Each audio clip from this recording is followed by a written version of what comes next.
श्रीमान आचार्य देवव्रत जी, सर्वदेशीय कार्य प्रतिनिधि सभा के अध्यक्ष श्री सुरेश चंद्र आर्य जी, दिल्ली आर्य प्रतिनिधि सभा के अध्यक्ष श्री धर्मपाल आर्य जी, श्री विनय आर्य जी, मंत्रिमंडल के मेरे साथी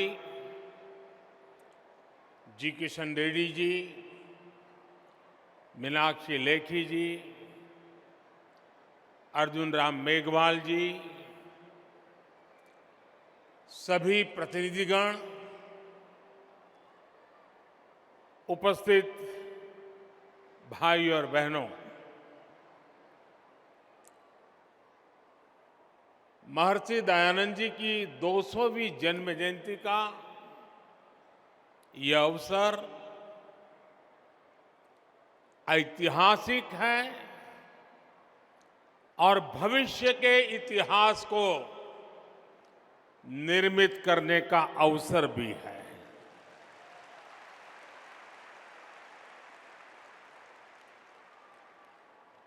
ये पूरे विश्व के लिए, मानवता के भविष्य के लिए प्रेरणा का पल है। स्वामी दयानंद जी और उनका आदर्श था कृण्वन्तो विश्वमार्यम,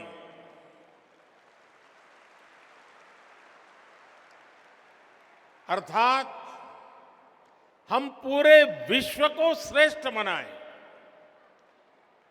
हम पूरे विश्व में श्रेष्ठ विचारों का,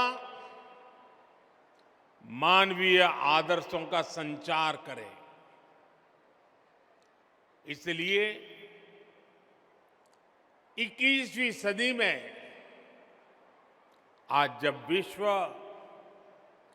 अनेक विवादों में फंसा है, हिंसा और अस्थिरता में घिरा हुआ है,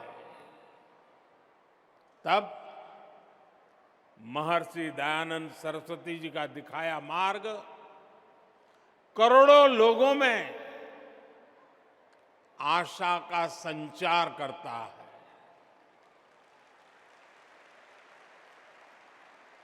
ऐसे महत्वपूर्ण दौर में आर्य समाज की तरफ से महर्षि दयानंद जी की 200वीं जन्म जयंती का ये पावन कार्यक्रम 2 साल चलने वाला है और मुझे खुशी है कि भारत सरकार ने भी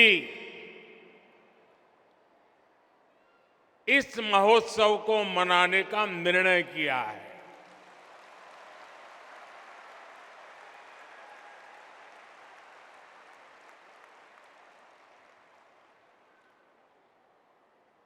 मानवता के कल्याण के लिए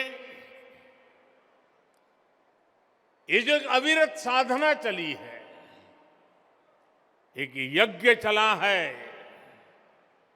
अब से कुछ देर पहले मुझे भी आहुति डालने का सौभाग्य मिला है।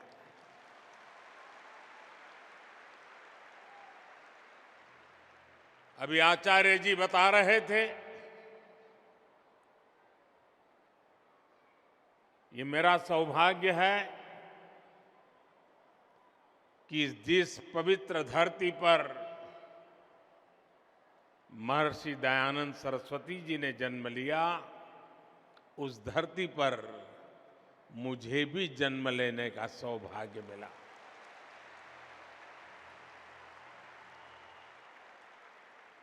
उस मिट्टी के से मिले संस्कार, उस मिट्टी से मिली प्रेरणा आज मुझे भी महर्षि दयानंद सरस्वती के आदर्शों के प्रति आकर्षित करती रहती है। मैं स्वामी दयानंद जी के चरणों में श्रद्धापूर्वक नमन करता हूं और आप सभी को हृदय से अनेक अनेक शुभकामनाएं देता हूं। साथियों, जब महर्षि दयानंद जी का जन्म हुआ था तब देश सदियों की गुलामी से कमजोर पड़कर अपनी आभा, अपना तेज, अपना आत्मविश्वास सब कुछ खोता चला जा रहा था। प्रतिपल हमारे संस्कारों को, हमारे आदर्शों को, हमारे मूल्यों को चूर चूर करने की लाखों कोशिशें होती रहती थी। जब किसी समाज में गुलामी की हीन भावना घर कर जाती है तो आध्यात्म और आस्था की जगह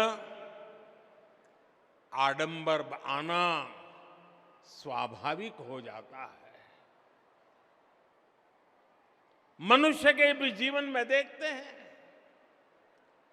जो आत्मविश्वास हीन होता है वो आडंबर के भरोसे जीने की कोशिश करता है। ऐसी परिस्थिति में महर्षि दयानंद जी ने आगे आकर वेदों के बोध को समाज जीवन में पुनर्जीवित किया। उन्होंने समाज को दिशा दी, अपने तर्कों से ये सिद्ध किया और उन्होंने ये बार बार बताया कि खामी भारत के धर्म और परंपराओं में नहीं है, खामी है कि हम उनके वास्तविक स्वरूप को भूल गए हैं और विकृतियों से भर गए हैं। आप कल्पना करिए, एक ऐसे समय में जब हमारे ही वेदों के विदेशी भाषाओं को, विदेशी नैरेटिव को गढ़ने की कोशिश की जा रही थी, उन नकली व्याख्याओं के आधार पर हमारे इतिहास को, परंपरा को भ्रष्ट करने के अनेक विध प्रयास चलते थे। तब महर्षि दयानंद जी के ये प्रयास एक बहुत बड़ी संजीवनी के रूप में, एक जड़ी बूटी के रूप में समाज में एक नई प्राण शक्ति बनकर के आ गए।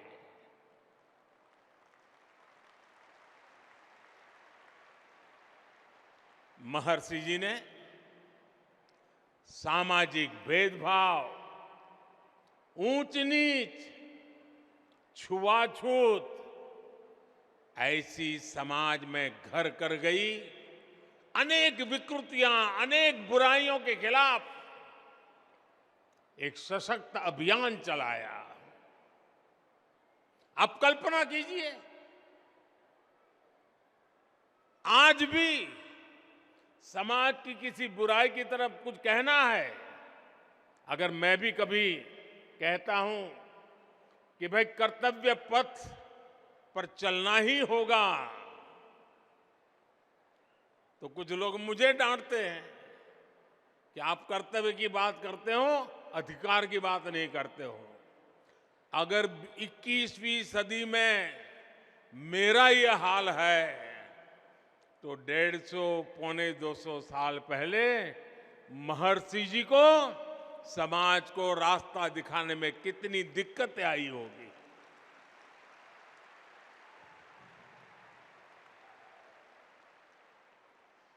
जिन बुराइयों का ठीकरा धर्म के ऊपर फोड़ा जाता था, स्वामी जी ने उन्हें धर्म के ही प्रकाश से दूर किया।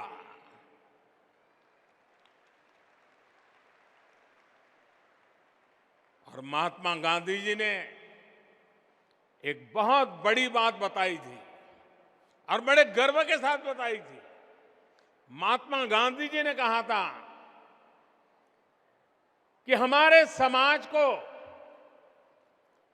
स्वामी दयानंद जी की बहुत सारी देन है, लेकिन उनमें अस्पृश्यता के विरुद्ध घोषणा सबसे बड़ी देन है।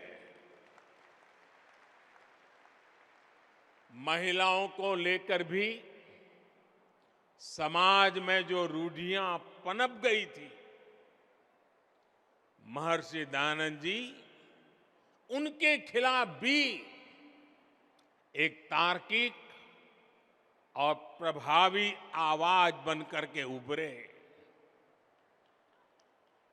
महर्षि जी ने महिलाओं के खिलाफ भेदभाव का खंडन किया, महिला शिक्षा का अभियान शुरू किया और ये बातें 150 पौने 200 साल पहले की है। आज भी कई समाज ऐसे हैं जहां बेटियों को शिक्षा और सम्मान से वंचित रहने के लिए मजबूर करते हैं। स्वामी दयानंद जी ने ये बिगुल तब फूंका था जब पश्चिमी देशों में भी महिलाओं के लिए समान अधिकार दूर की बात थी। भाइयों और बहनों, उस कालखंड में स्वामी दयानंद सरस्वती जी का पदार्पण पूरे युग की चुनौतियों के सामने उनका उठ करके खड़े हो जाना यह असामान्य था। किसी भी रूप में वो सामान्य नहीं था। इसलिए राष्ट्र की यात्रा में उनकी जीवंत उपस्थिति, आर्य समाज के 150 साल होते हो, महर्षि जी के 200 साल होते हो, और इतना बड़ा जनसागर सिर्फ यहां नहीं दुनिया भर में आज इस समारोह में जुड़ा हुआ है। इससे बड़ा जीवन की ऊंचाई क्या हो सकती है?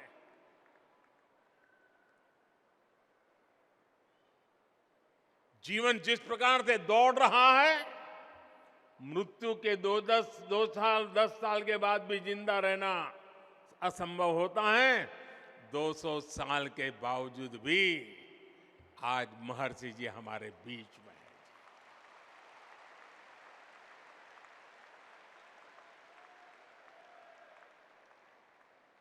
और इसीलिए आज जब भारत आजादी का अमृत काल मना रहा है, तो महर्षि दयानंद जी की 200वीं जन्म जयंती एक पुण्य प्रेरणा लेकर आई है।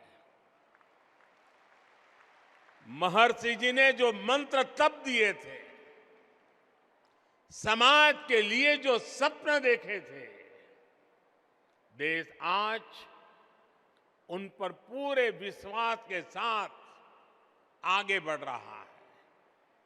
स्वामी जी ने तब आह्वान किया था, वेदों की ओर लौटे।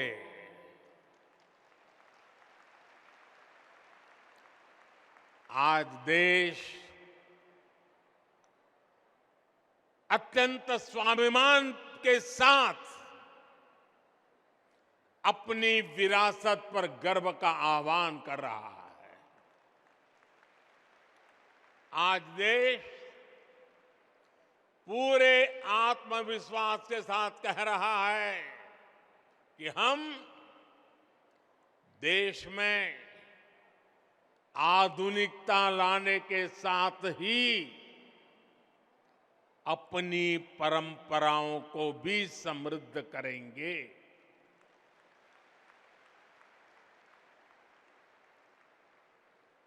विरासत भी, विकास भी इसी पटरी पर देश नई ऊंचाइयों के लिए दौड़ पड़ा है।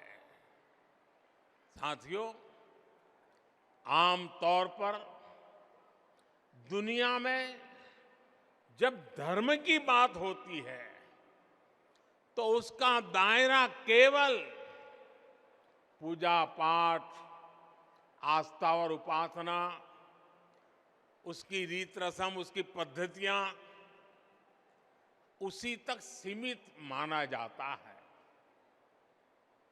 लेकिन भारत के संदर्भ में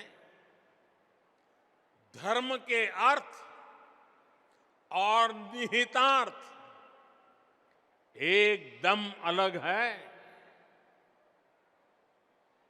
वेदों ने धर्म को एक संपूर्ण जीवन पद्धति के रूप में परिभाषित किया है। हमारे यहां धर्म का पहला अर्थ कर्तव्य समझा जाता है। पितृधर्म, मातृधर्म, पुत्र धर्म, देश धर्म, काल धर्म, ये हमारी कल्पना है। इसलिए हमारे संतों और ऋषियों की भूमिका भी केवल पूजा और उपासना तक सीमित नहीं रही। उन्होंने राष्ट्र और समाज के हर आयाम की जिम्मेदारी संभाली, होलिस्टिक अप्रोच लिया, इंक्लूसिव अप्रोच लिया, इंटीग्रेटेड अप्रोच लिया। हमारे यहां भाषा और व्याकरण के क्षेत्रों को पाणिनि जैसे ऋषियों ने समृद्ध किया। योग के क्षेत्र को पतंजलि जैसे महर्षियों ने विस्तार दिया। आप दर्शन में, फिलॉसफी में जाएंगे तो पाएंगे कि कपिल जैसे आचार्यों ने बौद्धिकता को नई प्रेरणा दी। नीति और राजनीति में महात्मा विदुर से लेकर के भर्तृहरि और आचार्य चाणक्य तक कई ऋषि भारत के विचारों को परिभाषित करते रहे हैं। हम गणित की बात करेंगे तो भी भारत का नेतृत्व आर्यभट्ट, ब्रह्मगुप्त और भास्कर जैसे महान गणितज्ञों ने किया। उनकी प्रतिष्ठा एक ऋषि से जरा भी कम नहीं थी। विज्ञान के क्षेत्र में तो कणाद और बरामीर जैसे लेकर के चरक और सुश्रुत तक अनगिनत नाम है। जब स्वामी दयानंद जी को देखते हैं तो हमें पता चलता है कि उस प्राचीन परंपरा को पुनर्जीवित करने में उनकी कितनी बड़ी भूमिका रही है और उनके भीतर आत्मविश्वास कितना गजब का होगा।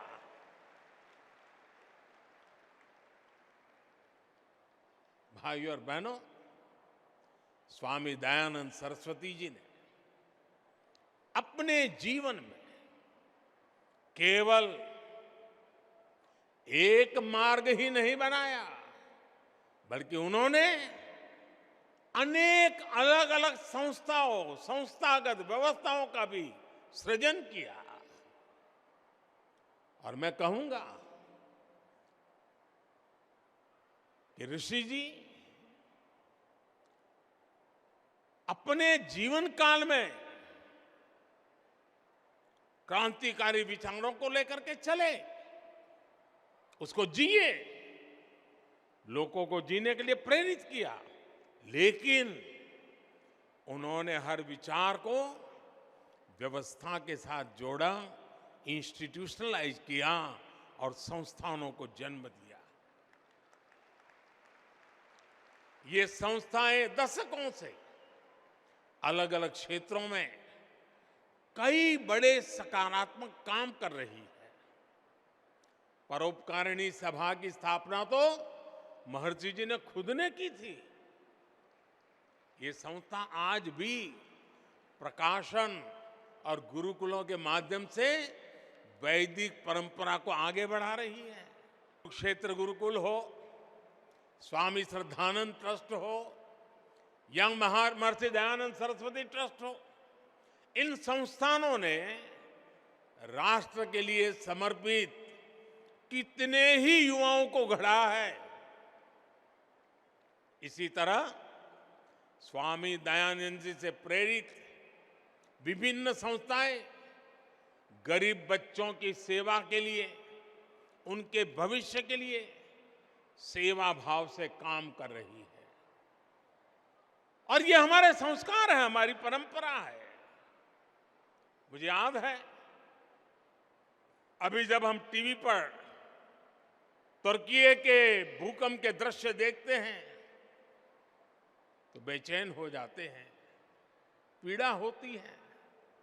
मुझे याद है 2001 में जब गुजरात में भूकंप आया, पिछली शताब्दी का भयंकर भूकंप था, उस समय जीवन प्रभात ट्रस्ट के सामाजिक कार्य और राहत बचाव में उसकी भूमिका वो तो मैंने खुद ने देखा है। सब महर्षि जी की प्रेरणा से काम करते थे।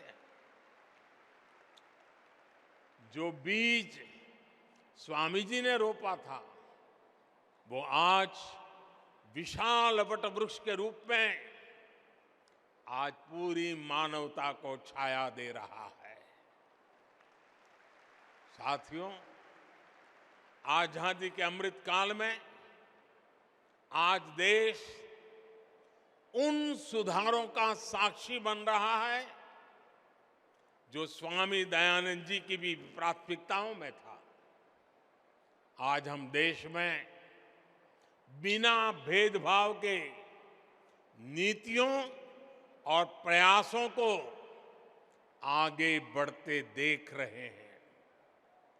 जो गरीब है, जो पिछड़ा और वंचित है, उसकी सेवा आज देश के लिए सबसे पहला यज्ञ है। वंचितों को वरीयता, इस मंत्र को लेकर हर गरीब के लिए मकान, उसका सम्मान, हर व्यक्ति के लिए चिकित्सा, बेहतर सुविधा, सबके लिए पोषण, सबके लिए अवसर, सबका साथ, सबका विकास, सबका विश्वास और सबका प्रयास, ये मंत्र देश के लिए एक संकल्प बन गया है। बीते 9 वर्षों में महिला सशक्तिकरण की दिशा में देश तेज कदमों से आगे बढ़ा है। आज देश की बेटियां बिना किसी पाबंदी के रक्षा सुरक्षा से लेकर स्टार्टअप तक हर भूमिका में राष्ट्र निर्माण को गति दे रही है। अब बेटियां सियाचिन में तैनात हो रही हैं और फाइटर प्लेन राफेल भी उड़ा रही है। हमारी सरकार ने सैनिक स्कूलों में बेटियों के एडमिशन, उस पर जो पाबंदी थी उसे भी हटा दिया। स्वामी दयानंद जी ने आधुनिक शिक्षा के साथ साथ गुरुकुलों के जरिए भारतीय परिवेश में ढली शिक्षा व्यवस्था की भी वकालत की थी। नई राष्ट्रीय शिक्षा नीति के जरिए देश ने अब इसकी भी बुनियाद मजबूत की है। साथियों, स्वामी दयानंद जी ने हमें जीवन जीने का एक और मंत्र दिया था। स्वामी जी ने बहुत ही सरल शब्दों में उन्होंने बताया था, आखिर परिपक्व कौन होता है? आप किसको परिपक्व कहेंगे? स्वामी जी का कहना था, और बहुत ही मार्मिक है। महर्षि जी ने कहा था, जो व्यक्ति सबसे कम ग्रहण करता है और सबसे अधिक योगदान देता है, वही परिपक्व है। आप कल्पना कर सकते हैं कितनी सरलता से उन्होंने कितनी गंभीर बात कह दी थी। उनका ये जीवन मंत्र आज कितनी ही चुनौतियों का समाधान देता है। अब जैसे इसे पर्यावरण के संदर्भ में भी देखा जा सकता है। उस सदी में जब ग्लोबल वार्मिंग, क्लाइमेट चेंज ऐसे शब्दों जन्म भी नहीं लिया था, उन शब्दों के लिए कोई सोच भी नहीं सकता था, उनके भीतर महर्षि जी के मन में ये बोध कहां से आया? इसका उत्तर है हमारे वेद, हमारी ऋचाएं। सबसे पुरातन माने जाने वाले वेदों में कितने ही सूक्त प्रकृति और पर्यावरण को समर्पित है। स्वामी जी ने वेदों के उस ज्ञान को गहराई से समझा था। उनके सार्वभौमिक संदेशों को उन्होंने अपने कालखंड में विस्तार दिया था। महर्षि जी वेदों के शिष्य थे और ज्ञान मार्ग के संत थे। इसलिए उनका बोध अपने समय से बहुत आगे का था। भाई और बहनों, आज दुनिया जब सस्टेनेबल डेवलपमेंट की बात कर रही है, तो महर्षि जी का दिखाया मार्ग भारत के प्राचीन जीवन दर्शन को विश्व के सामने रखता है, समाधान का रास्ता प्रस्तुत करता है। पर्यावरण के क्षेत्र में भारत आज विश्व के लिए एक पथ प्रदर्शक की भूमिका निभा रहा है। हमने प्रकृति से समन्वय के इसी विजन के आधार पर global mission life, LIFE, life, और उसका मतलब है लाइफस्टाइल फॉर एनवायरमेंट। ये लाइफस्टाइल फॉर एनवायरमेंट एक लाइफ मिशन की शुरुआत भी की है। हमारे लिए गर्व की बात है कि इस महत्वपूर्ण दौर में दुनिया के देशों ने G20 की अध्यक्षता की जिम्मेदारी भी भारत को सौंपी है। हम पर्यावरण को G20 के विशेष एजेंडे के रूप में आगे बढ़ा रहे हैं। देश के इन महत्वपूर्ण अभियानों में आर्य समाज एक महत्वपूर्ण भूमिका निभा सकता है। आप हमारे प्राचीन दर्शन के साथ आधुनिक परिप्रेक्ष्यों और कर्तव्यों से जन जन को जोड़ने की जिम्मेदारी आसानी से उठा सकते हैं। इस समय देश, और जैसा आचार्य जी ने वर्णन किया, और आचार्य जी तो उसके लिए बड़े समर्पित हैं, प्राकृतिक खेती से जुड़ा व्यापक अभियान हमें गांव-गांव पहुंचाना है। प्राकृतिक खेती, गौ आधारित खेती, हमें इसे फिर से गांव-गांव में लेकर जाना है।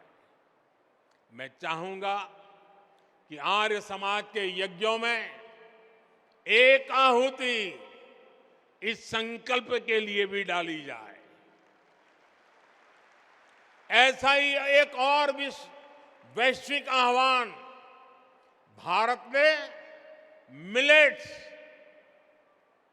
मोटे अनाज, बाजरा, ज्वार वगैरह जिससे हम परिचित हैं, और मिलेट्स को अभी हमने एक वैश्विक पहचान बनाने के लिए और अब पूरे देश के हर मिलेट्स की एक पहचान बनाने के लिए अब उसके लिए एक नया नामकरण किया है।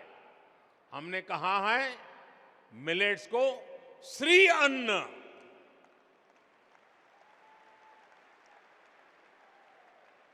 इस वर्ष संयुक्त राष्ट्र इंटरनेशनल मिलेट ईयर मना रहा है और हम तो जानते हैं, हम तो यज्ञ संस्कृति के लोग हैं और हम यज्ञों में आहुति में जो सर्वश्रेष्ठ है उसी को देते हैं। हमारे यहाँ यज्ञों में जौ जैसे मोटे अनाज या श्री अन्न की अहम भूमिका होती है, क्योंकि हम यज्ञ में वो इस्तेमाल करते हैं जो हमारे लिए सर्वश्रेष्ठ होता है। इसलिए यज्ञ के साथ साथ सभी मोटे अनाज, श्री अन्न देशवासियों के जीवन और आहार को, उसे वो जीवन में ज्यादा से ज्यादा जोड़े, अपने नित्य आहार में वो हिस्सा बने।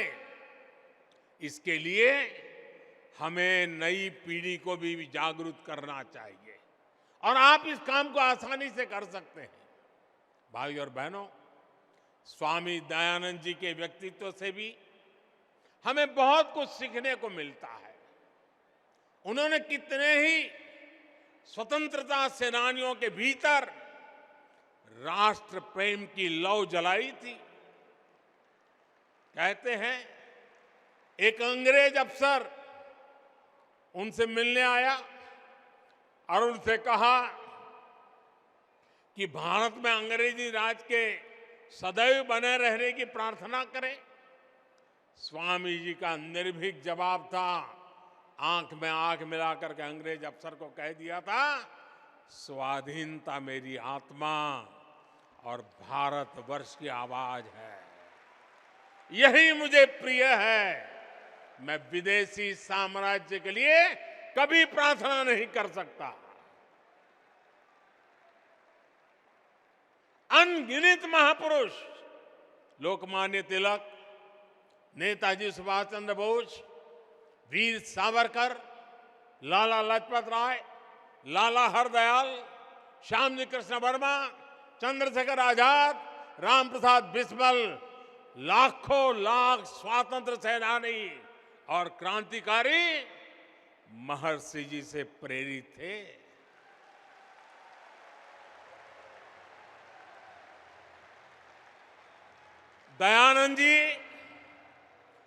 दयानंद एंग्लो वैदिक विद्यालय शुरू करने वाले महात्मा हंसराज जी हो, गुरुकुल कांगड़ी की स्थापना करने वाले स्वामी श्रद्धानंद जी हो, भाई परमानंद जी हो, स्वामी सहजानंद सरस्वती हो, ऐसे कितने ही देवतुल्य व्यक्तित्वों ने स्वामी दयानंद सरस्वती जी से ही प्रेरणा पाई। आर्य समाज के पास महर्षि दयानंद जी की उन सभी प्रेरणाओं की विरासत है। आपको वो सामर्थ्य विरासत में मिला हुआ है और इसलिए देश को भी आप सभी से बहुत अपेक्षाएं हैं। आर्य समाज के एक एक आर्यवीर से अपेक्षा है। मुझे विश्वास है आर्य समाज राष्ट्र और समाज के प्रति इन कर्तव्य यज्ञों को आयोजित करता रहेगा। यज्ञ का प्रकाश मानवता के लिए प्रसारित करता रहेगा। अगले वर्ष आर्य समाज की स्थापना का 150वां वर्ष भी आरंभ होने जा रहा है। ये दोनों अवसर महत्वपूर्ण अवसर है। और अभी आचार्य जी ने स्वामी श्रद्धानंद जी के मृत्यु तिथि के 100 साल यानी एक प्रकार से त्रिवेणी की बात हो गई। महर्षि दयानंद जी स्वयं ज्ञान की ज्योति थे। हम सब भी इस ज्ञान की ज्योति बने। जिन आदर्श और मूल्य के लिए वो जिए, जिन आदर्श और मूल्यों के लिए उन्होंने जीवन खपाया और जहर पी करके हमारे लिए अमृत दे करके गए हैं। आने वाले अमृत काल में वो अमृत हमें मां भारती के और कोटि कोटि देशवासियों के कल्याण के लिए निरंतर प्रेरणा दे, शक्ति दे, सामर्थ्य दे। मैं आज आर्य प्रतिनिधि सभा के सभी महानुभावों का भी अभिनंदन करता हूं।